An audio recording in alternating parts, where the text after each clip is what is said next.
नई नई आई हूँ, लेकिन मुझे ऐसा लगता है कि मैं यहाँ बहुत वर्षों से रहती हूँ। सबका बहुत प्यार मिला है। Everybody is really accepted me with open arms and I am very thankful to all of you.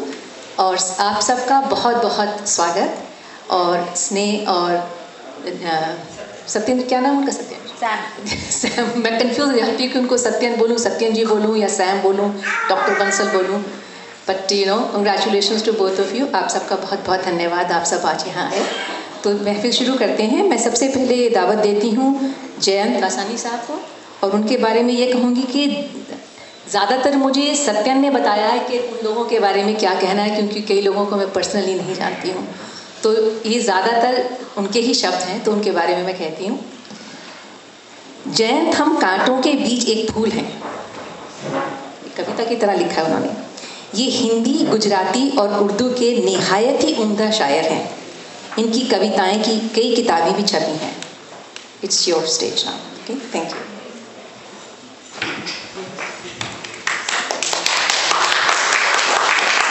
Hello hello.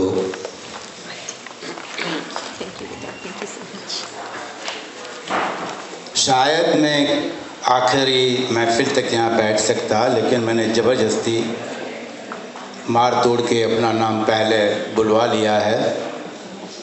उसके लिए मैं बहुत महफिल की क्षमा चाहता हूँ। आप तहे दिल से मुझे माफ़ कर देना, क्योंकि मुझे ये पढ़ने के बाद ही सीधा दूसरी जगह मेरी दूसरी कविताएं पढ़ने के लिए जाना है।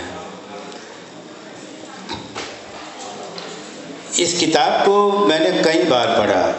मैं बिस्तर के पास रखता था रात को सोते वक्त। मेरा रात का ये नियम है कि जैसे जैसे घर की महारानी सो जाए तो निश्चिंत होकर मैं रात को 1-2 बजे तक पढ़ाई कर सकूं। और पढ़ने में कुछ शास्त्र होते हैं हाथ में या कुछ किताबें होती हैं, तो इसमें ये भी एक किताब बंसल साहब मुझे दे गए। और माशाअल्लाह क्या कहूँ, किताबें तो बहुत पढ़ी हैं, लेकिन ये तो इसने तो कुछ चश्मे के नंबर ही बदल दिए। कुछ बहुत सी चीज़ें देखी। ग्रीक मिथोलॉजी में एक कैरेक्टर आता है Icarus, and Icarus wanted to fly to catch the sun, and the father made him the wings, and he started flying high and high and getting very close to the sun. But as he was approaching to the sun, his wings started melting away because it was all wax. But here, the flight of a poet is way inside the finest layers of human mind, the lover's mind. The lover's mind. And for Indians, for us, we are the most powerful, stronger, die-hard lovers in the world. You know, about 100,000 filmy songs for last 50-60 years has done that effect on us. There is not a single movie in India where lyricist has not indulged into one of the finest literary work of love song. But then this was different. There is a treat for a person who is taking drug, little experience, that you come to a very ethereal level in your mind, and like little bit the beginning of psychedelic trip, and you come to the point of total sublimity. And in that sublime state, you start describing the most vivid things in your life. And in the life of Dr. Bansal, if I had the liberty to call him my dear friend Satyan, he has done the finest dissection of the lover's mind. His imagination is not just the imagination, it's very surrealistic, impressionist, clear picture right in front of her in multicolors, like the artist, the greatest artist, or the God coming in him and making him paint these beautiful pictures of the state of mind his journey from his etherealness of love to total sublimity and then dissolving into love of his lovers. And there are various stages that he's going through. So fine. It is like an experience that he is transplanting on the reader's mind. And if I am sensitive and if I am reading this, naturally he was very successful in transplanting those lovers' experiences, the psyche of his mind onto me very successfully. And I have selected a poem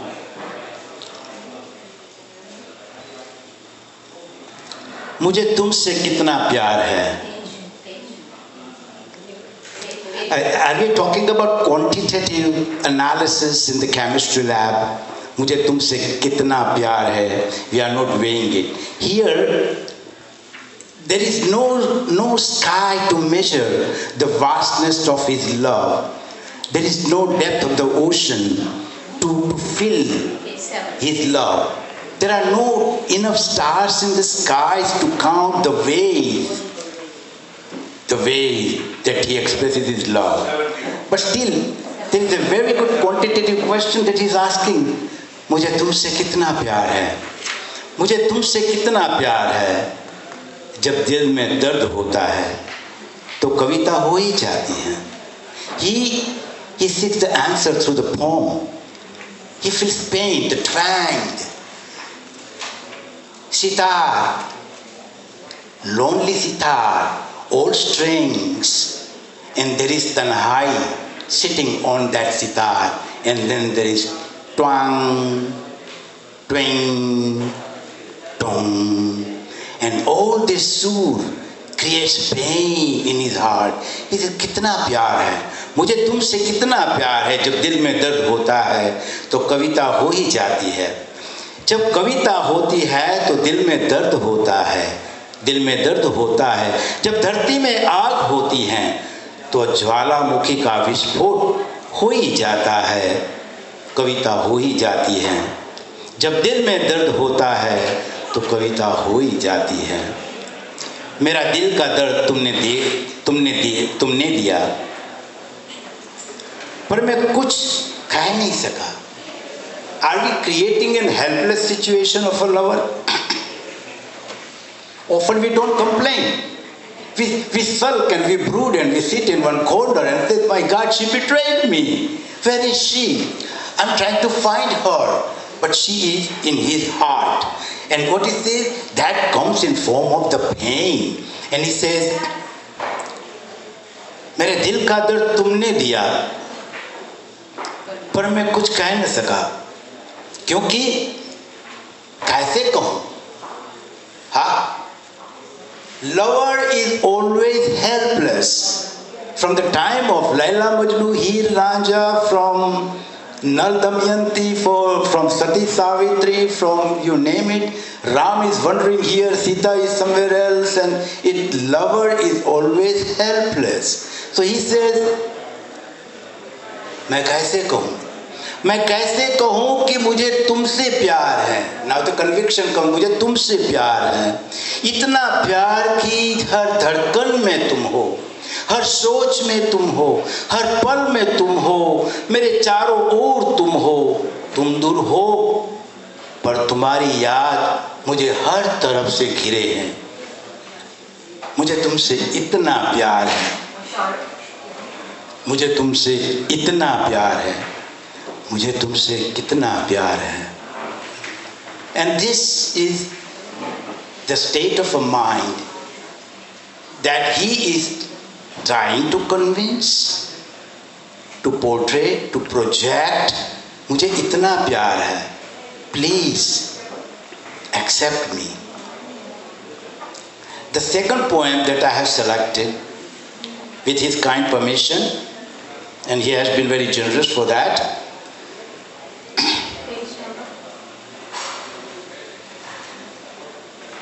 Page number, please. Page. I'm so sorry. 109. page 109. In the first I didn't say the page. Oh, okay. Now here,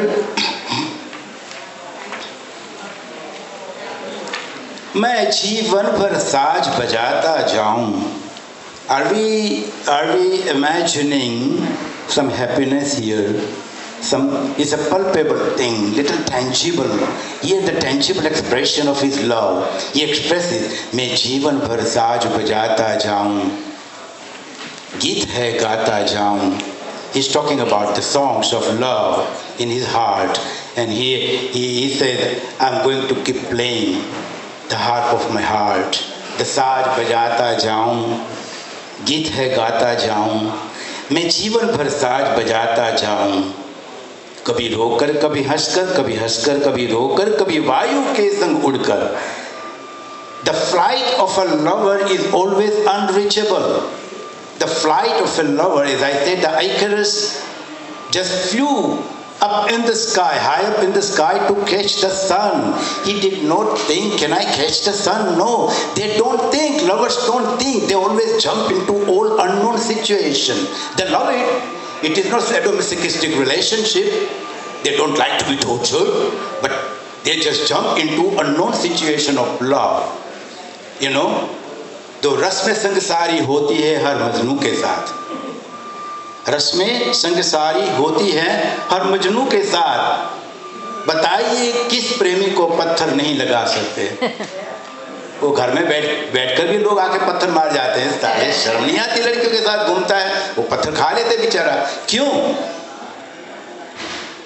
कभी हंसकर कभी रोकर, कभी वायु के संग उड़कर, मैं गीत सुनाता जाऊं, मैं साज बजाता जाऊं, मैं जीवन भर साज बजाता जाऊं, मैं जीवन भर गीत सुनाता जाऊं, कभी रातों में कभी सपनों में.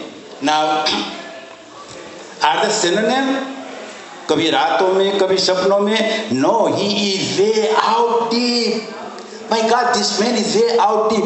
कभी रातों में कभी सपनों में. He is transcending himself completely into unconscious, subconscious mind. In a conscious state, in a रात, he is counting अख्तर शुमारी. आप नहीं आए अख्तर शुमारी में रात बिताते रहे हम. तारे गिनते रहे, तारे गिनते रहे, तारे गिनते रहे. She is coming, she is not coming, she is coming, she is not coming, she is coming, she is not coming. Oh God, मैं अकेला हूँ. और रात एक जागृत कॉन्शियस अवस्था है. उसमें से he is transcending himself into subconscious state. He is going into dream state and enjoying the total companionship. वो अपनी प्रेमिका की आगोश में है. कभी रातों में कभी सपनों में, कभी सपनों में उठकर. In subconsciousness, in our Ved, in Yoga Shastra, Patanjali Yoga Shastra, you can get up in your dream and contact with your third stage and the fourth stage, and you go into Turiya Samadhi. So सपनों में उठकर, the dreamness of the whole existence of the universe in the totality, he is going way beyond into Vedantic thinking. He says, कभी सपनों में उठकर मैं साज बजाता जाऊं, मैं गीत है गाता जाऊं, मैं जीवन भर साज बजाता जाऊं. राग साज से मन ऊबे तो, राग साज से मन ऊबे तो तुम्हें खिलाता जाऊं, मन बहलाता जाऊं, मैं जीवन भर राग सुनाता जाऊं. यह राग न भाए तुमको. Now there are conditions. He is trying to please. He is trying to please this beautiful imagination, because what we are saying is very untangible. He is not touching. He does not have the ehsas of feeling, but he sees her there. It is there and says, मैं तुम्हें अगर गीत अच्छा लगे तो दूसरा गीत गाऊंगा, नहीं तो दूसरा गीत गाऊंगा, नहीं तो दूसरा गीत गाऊंगा. मैं आपको खुश करने के लिए मैं जीवन भर राग सुनाता जाऊं. यह राग न भाए तुमको, मैं नया राग सुनाऊं, साजों पर फिर उसे सजाऊं मैं राग के छंदों को, कुछ सागर कुछ बिजली से ले जाओ। ओ माय गॉड, अगर आप कल्पना भी करें तो हम कहां कहां जाते हैं। एक छोटी सी कविता में डॉक्टर बंसल साहब हमें ले जाते हैं conscious to subconscious mind, then he is going into describing and waking up in the dream, touching, feeling, seeing, and then as if लेकिन कृष्ण कन्हैया, जैसे ये एक सच्ची बात कह रहा हूँ कि मेरी माँ जब यहाँ थी तो वो मंदिर में बैठ के, मेरे घर में छोटा मंदिर है वहाँ, बाल कृष्ण की वो है, तो उसके वो प्रसाद वगैरह रख के उसके साथ बातें करते। तो मेरी बच्चियाँ उस वक्त छोटी छोटी थी, ध्वनि शिवा एंड विश्व रूपा, तो आते जाते देखते कि माँ क्या बड़बड़ा रही है, किसके साथ बड़बड़ा रही है, क्या हो रहा है इधर। तो आके बोले कि डैडी दादी माँ is talking with somebody and we don't see anybody there. तो वो बिल्कुल वो बाद में बात करेंगे, अभी है पूजा पूरी हो जाने दें। और 2 घंटे के बाद पूजा पूरी होने के बाद बच्चियों ने अपना साहस इकट्ठा करके मेरी मदर को पूछ लिया, क्या आप बात तो कोई नहीं, आप किसी से बात कर रही थी? तो माँ ने कहा कि मैं नंद लाला से बात कर रही थी, वहाँ पर नंद लाला को मैं खाना खिला रही थी, प्रसाद खिला रही थी। आप नहीं देख सकते, अगर आप मेरी बाजू में आके दोनों बैठती तो मैं आपको भी लाला के दर्शन कराती। अब ये क्या है कि एक हमारी कल्पना की अनुभूति इसी गहराई में पहुंच जाती है कि वाकई में हम भगवान के दर्शन कर सकते हैं और करते हैं। तो उसी तरह वो भक्ति जो है, भक्ति योग जो है, वहाँ पर बंसल साहब कहते हैं कि वो मेरे सामने ही बैठी है, तो उसके सामने बैठकर वो बातें करते हैं, उसको प्रसन्न करते हैं, और उसको कहते हैं कि अगर ये गीत पसंद है तो ये गीत सुनाऊंगा, ये गीत पसंद है तो वो गीत सुनाऊंगा। वो तो कहते रहते हैं कि तुझे सागर में ले जाऊंगा, तुझे बिजली की सैर कराऊंगा, तुझे कहाँ कहाँ ले जाऊंगा, मैं जीवन भर यह राग सुनाता जाऊँ। वो जो यह राग है ना, वो राग की जगह ये प्रेम की कहानी, ये प्रेम की भाषा में ही मैं तुमसे बात करूँगा। मैं जीवन भर यह राग सुनाता जाऊँ, मन बीन बजाता जाऊँ, मैं जीवन भर साज बजाता जाऊँ। मैं आप सबका बहुत बहुत शुक्रिया अदा करता हूँ, बहुत शुक्रिया। और मैं यहाँ से भाग रहा हूँ तो क्षमा करना मुझे।